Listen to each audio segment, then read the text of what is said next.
En los últimos 2 años pandémicos ha ocurrido un fenómeno paradojal con la Corte Interamericana de Derechos Humanos.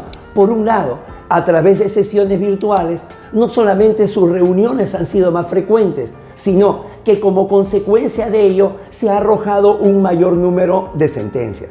Sin embargo, por otro lado, se ha activado la interrogante acerca de que hasta dónde vinculan las decisiones de la Corte Interamericana de Derechos Humanos a los estados.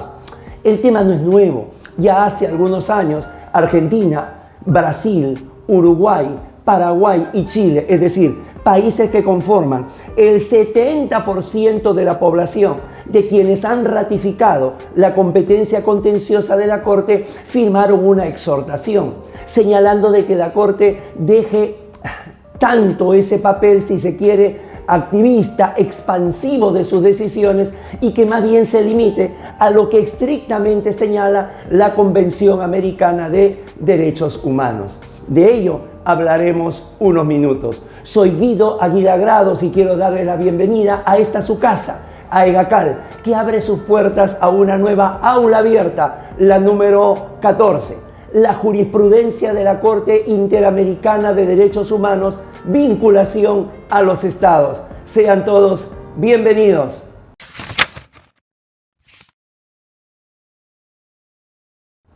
Para poder entender esta temática, la jurisprudencia de la Corte Interamericana de Derechos Humanos, vinculación a los estados, vamos a desglosarla en dos. Primero, vamos a establecer la naturaleza de la jurisprudencia supranacional. ¿Qué cosa es jurisprudencia supranacional? Y en segundo lugar, nos vamos a dedicar a ver hasta dónde llega la llamada vinculación a los estados.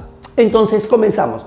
Lo primero, respecto de la jurisprudencia supranacional, tener en cuenta a su vez dos subtemas. Primero, el derecho internacional de los derechos humanos. Deja la sensación que por el poco tiempo que se le dedica en el pregrado o muchas veces por la lejanía que sentimos en su aplicación directa en las sedes de nuestros países en Latinoamérica, no terminamos por comprender. Por ejemplo, todavía no se tiene muy claro el concepto del ius cogens. El ius cogens, es decir, aquel derecho formado por la costumbre, aquel derecho consuetudinario, pero que no porque necesariamente no esté escrito sea un soft law, sea un derecho blando. Al contrario, el carácter de ius cogens lo lleva a ser absolutamente vinculante. Y es ius cogens el no establecer tratos inhumanos, el no amparar desapariciones forzadas y otros semejantes actuaciones que sean de una vulneración abierta con los derechos humanos. En segundo lugar, el entender que el derecho internacional de los derechos humanos se basa en el principio pacta sunt servanda, es decir, basta que los estados se comprometan para que sea una exigencia.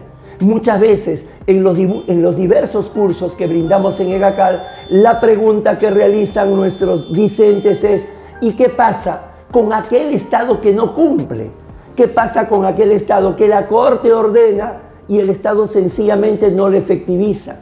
Entonces, aparentemente buscan una respuesta de alguna sanción o ejecución forzada. No es así. Se comunica simplemente a la OEA para que pueda tomar una decisión con respecto a ese país.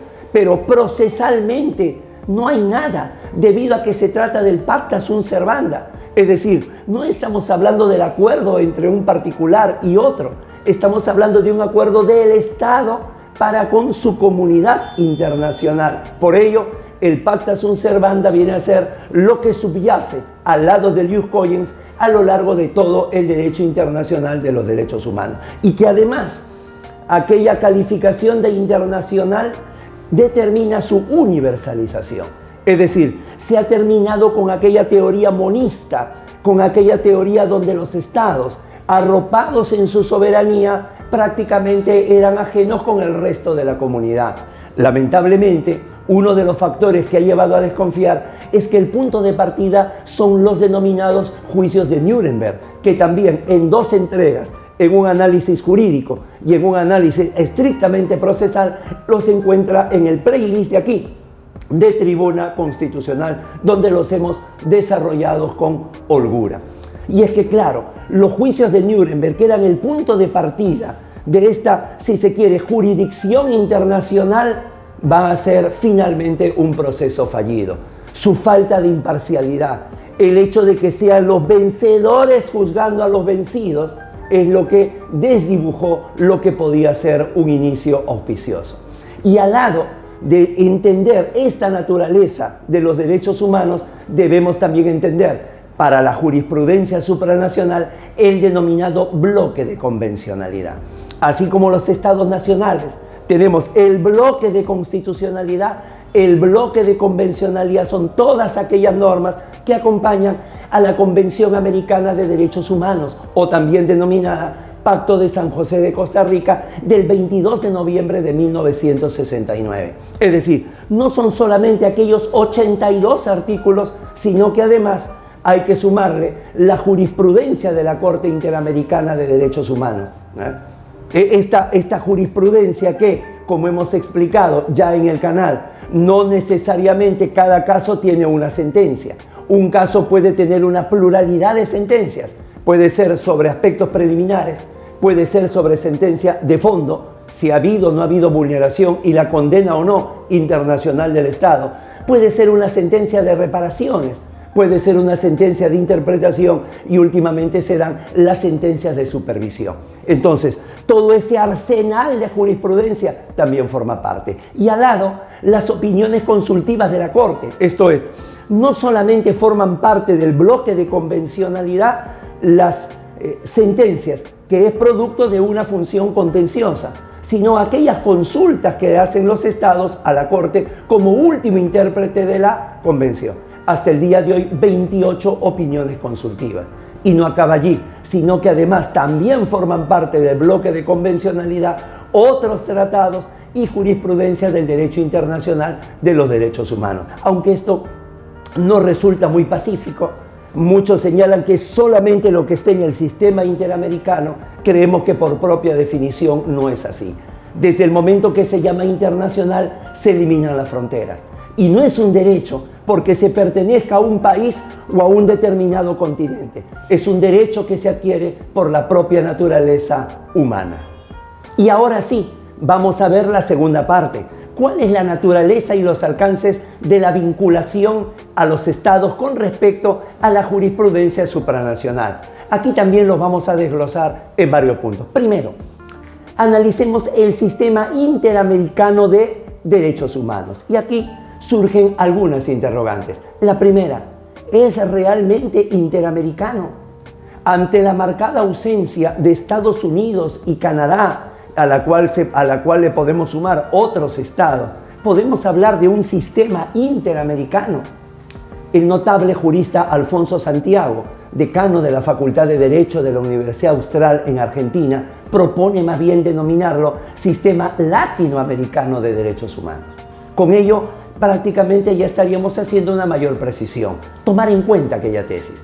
En segundo lugar, si estamos rigiéndonos por lo que señala la Convención Americana de Derechos Humanos y que esto se establece en el año de 1969 y que casi durante toda la década del 70 vino el desarrollo normativo tanto de la Comisión como de la Corte, la pregunta es si acaso medio siglo después esto ya no cayó en la obsolescencia.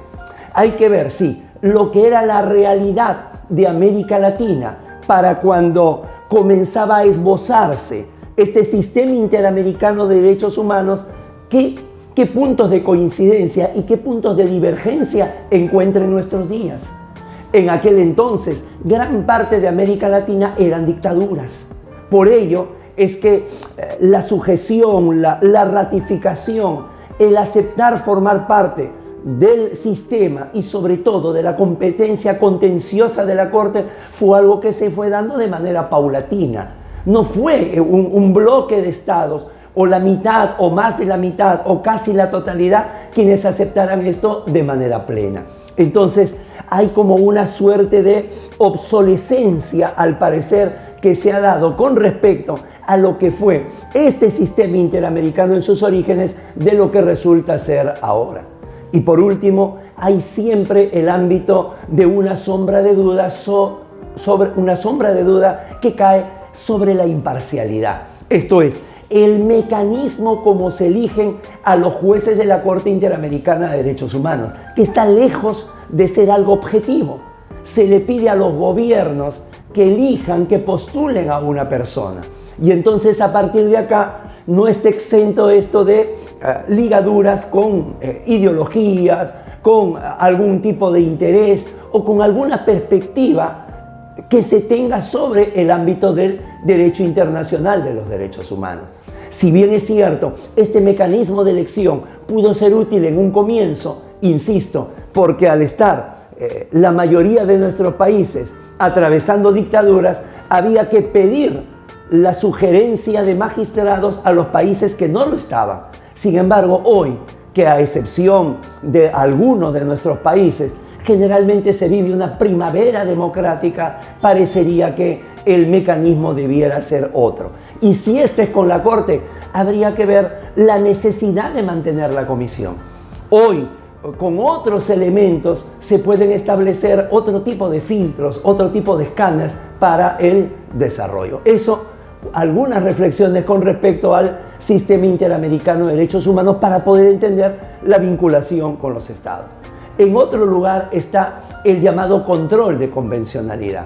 Este control de convencionalidad que cada vez se hace más presente, que cada vez se junta con el denominado control de constitucionalidad para formar el llamado constivencionalismo, una vez más otro tema desarrollado que lo encuentra en el playlist del canal, tiene un origen jurisprudencial que se ha dado en el año 2006 y que a partir de ahí se ha ido consolidando, o sea, no tiene más de 3 lustros y en ellos ha tenido un viraje. Comenzó primero como un control represivo, solamente para poder eliminar lo que sea inconvencional, tanto en las constituciones como en la ley. Pero más adelante se entendió que ese control debía ser más bien también un control constructivo, es decir, establecer que mediante las interpretaciones se puedan mantener las normas, pero con un determinado sentido. Y finalmente, a partir de Hellman II versus Uruguay, más bien se ha dado como un control extendido, que inicialmente se estableció que el control de convencionalidad solamente podían hacerlo los jueces, para más tarde decir a toda autoridad, a todo aquel ente que tenga una cuota de poder. Siempre con el ámbito ligado a la vinculación de los estados, creo que podemos terminar este encuentro, esta aula abierta, señalando cómo es que alcanza esta vinculación cuando el Estado es parte y cuando el Estado no es parte. Cuando el Estado es parte, es decir, el caso Radía Pacheco versus México, es decir, ¿qué alcance va a tener para México? Entonces, allí se establece 2 características. Cuando el Estado es parte, se establece la llamada res judicata, la cosa juzgada, y pasa a tener una vinculatoriedad tanto la parte considerativa como la parte resolutiva. La parte considerativa, donde está la ratio de Chirendi, donde está la obiter dicta, donde están los estándares de diversos derechos humanos, pasa a ser vinculante, y también pasa a ser vinculante la parte resolutiva, sobre todo lo referido a la condena internacional del Estado y lo referido a las reparaciones. Justamente, ya hace algunas décadas, lo sancionado, la condena que se daba con reparaciones, a veces era solamente un brindis al sol. Es decir, nunca terminaba por cerrarse el caso. Por ello se ha creado la supervisión de las sentencias. Y por último, ¿qué pasa? Y aquí es donde viene definitivamente el nudo que se forma en esta temática. ¿Qué pasa con aquellos países que por el contrario no son Estado parte en un determinado proceso? ¿Qué pasa con los alcances del caso que mencionamos? Radía Pacheco versus México, pero ¿qué pasa con los otros 18 países que hemos aceptado la competencia contenciosa de la Corte? Definitivamente no se forma una res judicata. No hay cosa juzgada sencillamente porque no fuimos parte. Lo que se forma es una res interpretata. Es una cosa interpretada. y allí no ingresa la parte resolutiva, insisto, porque no hemos formado parte. No se puede condenar a alguien que no es parte, pero sí queda la llamada parte considerativa, esto es, la ratio decidendi, los argumentos, los razonamientos y el obiter dicta, los estándares que se dan para los derechos humanos, eso sí vincula. No tendría sentido pertenecer a un sistema interamericano de derechos humanos cuando solamente en un proceso va a vincular al Estado parte. Justamente estamos dentro de un sistema porque, si bien es cierto, hay responsabilidades de cada Estado, también hay algunos alcances, sobre todo los de protección de derechos humanos, que tienen que llegar a toda la comunidad. Entonces, otra de las cosas en las cuales no se ha tenido un feliz desarrollo es en el lenguaje que utiliza la Corte. Por ejemplo, en el caso Fontevecchia y D'Amico versus Argentina, donde señaló que quienes recurrieron a la comisión y luego a la Corte no habían vulnerado los derechos del expresidente y desaparecido Carlos Saúl Menem, cosa que sí había determinado la Corte Suprema Argentina. Y entonces en la resolución ordenó que revoquen la sentencia, a lo cual el Estado argentino, con justa razón, señaló: ¿cuántas veces la Corte Interamericana en su jurisprudencia ha dicho, primero, que no es una cuarta instancia, y en segundo lugar, que tiene un papel absolutamente subsidiario? Por lo tanto, no le puede pedir que en sede interna revoquen como si fuera un superior. Entonces, en el derecho como en el arte, las formas son importantes. Entonces, este desarrollo es uno de los puntos, repito, donde se hace un nudo, y es allí donde los estados comienzan a repensar el hecho de formar parte del sistema interamericano de derechos humanos. Por último, como epílogo para cerrar esta aula abierta, 2 puntos. Primero, reconocer el principio de subsidiariedad. En nuestros países, el Perú, uno de ellos, cuando hay alguna situación con muchas aristas a nivel interno, se dice, no, vámonos a la comisión, vámonos a la Corte, sin entender que el papel es subsidiario, sin entender que primero, esto es un requisito que existe desde siempre, hay que agotar los medios internos. No podemos sembrar una sombra, digamos, como un atajo para llegar a la jurisdicción supranacional. No, es algo absolutamente subsidiario. Y lo que se valora o lo que valora la Corte es si se ha vulnerado o no se ha vulnerado por el Estado lo que señala la Convención.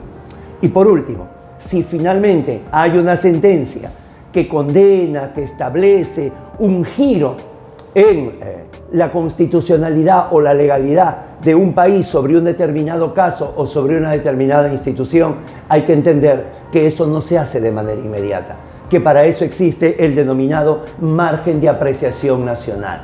Es decir, que los países deben tener una suerte de plazo, una suerte de interregno para que pueda haber, si se quiere, ese atemperamiento, esa adaptación, esa adecuación a lo que ha señalado la Corte. Como pueden ver, un tema absolutamente espinoso si es que lo sacamos de los ámbitos del derecho, de los ámbitos de lo jurídico, y entonces se busca una innecesaria presencia activista o si se busca ir por encima de lo que le corresponde, es decir, ser un ente subsidiario. Ya saben, toda esta temática la analizamos con profundidad en los diversos cursos que brinda su casa, EGACAL, Escuela de Derecho. Han sido muy amables, nos vemos en una próxima aula abierta. Un fuerte abrazo para todos.